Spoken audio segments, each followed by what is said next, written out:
Hello అండి, నేను మీ చాముండి. అయితే ఫ్రెండ్స్, అందరికీ అయితే చాలామంది ఆడవాళ్ళకైతే మనసులో ఒకటి ఉండిపోతుంది కదా. సో మనం కూడా మన ఫ్యామిలీకి ఎంతో కొంత ఫైనాన్షియల్ సపోర్ట్ ఇవ్వాలి, ఏదో ఒక పని చేయాలని ఆలోచిస్తాం కదా. చాలామంది ఆడవాళ్ళు అలాగే థింక్ చేస్తారు. అయితే కొంతమంది ధైర్యంగా బయటికి రాగలరు, కొంతమంది ఏంటంటే సొసైటీకి భయపడి, సొసైటీ కూడా కాదు ఫ్రెండ్స్, అక్కడ రిలేటివ్స్, మెయిన్ రిలేటివ్స్కి భయపడి బయటకు వచ్చి ఏ పని చేయడానికి ఇష్టపడరు అనమాట. బట్ వాళ్ళలో ఉన్న టాలెంట్, చాలా టాలెంట్ ఉంటుంది అండి, ఎడ్యుకేటర్స్ ఉంటారు అండి, ఏదో ఒక వర్క్స్ ఓన్గా చేసుకోగల కెపాసిటీ ఉంటుంది. కానీ రిలేటివ్స్కి భయపడి అయితే బయటికి రాలేరనమాట.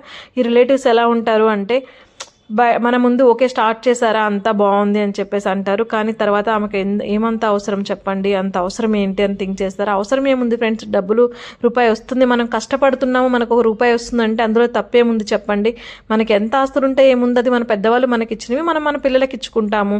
సో జాతరైతే ఇంకా సంపాదించి పిల్లలకి ఇవ్వగలగాలి, అంతేకాని వాళ్ళు ఏమనుకుంటారో వీళ్ళు ఏమనుకుంటారో అని అయితే మనమైతే అస్సలు థింక్ చేయొద్దు. మనం మన ఫ్యామిలీకి ఎంత సపోర్ట్ అయితే ఇవ్వగలిగాము, దానివల్ల మన ఫ్యామిలీ ఎంత హ్యాపీగా ఉందనేది ఇంపార్టెంట్. మనం చేసే పని వల్ల ఫైనాన్షియల్గా మన ఫ్యామిలీ సెట్ అవుతుంది. అలాగే వాళ్ళకి ఎటువంటి రిమార్క్ కూడా రానివ్వకూడదు ఫ్యామిలీలో, అంటే సొసైటీలో రిలేటివ్స్ మధ్యలో వాళ్ళకి ఎటువంటి రిమార్క్ ఫ్యామిలీ గురించి రానివ్వద్దు. అండ్ అలాగే సొసైటీకి మన వల్ల ఎటువంటి నష్టం జరగదు అనుకుంటే ఆ పని మనం ఏదైనా సరే చేసేయచ్చు అని నేను నమ్ముతాను.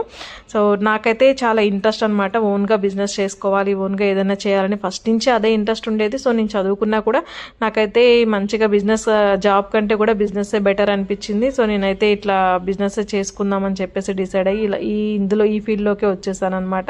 నేను చదువుకున్న దానికి నేను చేసిన దానికి సంబంధం ఉండదు, బట్ నాకు ఇంట్రెస్ట్ ఉన్న ఫీల్డ్లోకి అయితే నేను ఫైనల్గా వచ్చేసాను. కాబట్టి నాకైతే చాలా హ్యాపీగా అనిపిస్తుంది. బట్ మనం కొన్ని ఎక్స్ట్రా, అంటే మనం ఇట్లా వీడియోస్ ఇవన్నీ తీసేది ఏంటి అంటే ఫ్రెండ్స్, ఏదో చేసేస్తామని కాదు.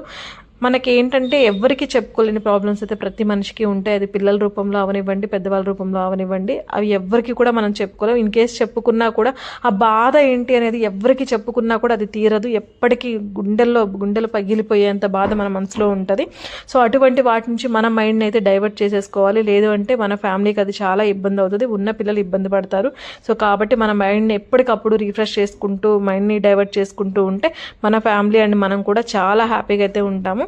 మీకు కనుక నా వీడియోస్ నచ్చినట్లయితే please subscribe my channel friends. Thank you.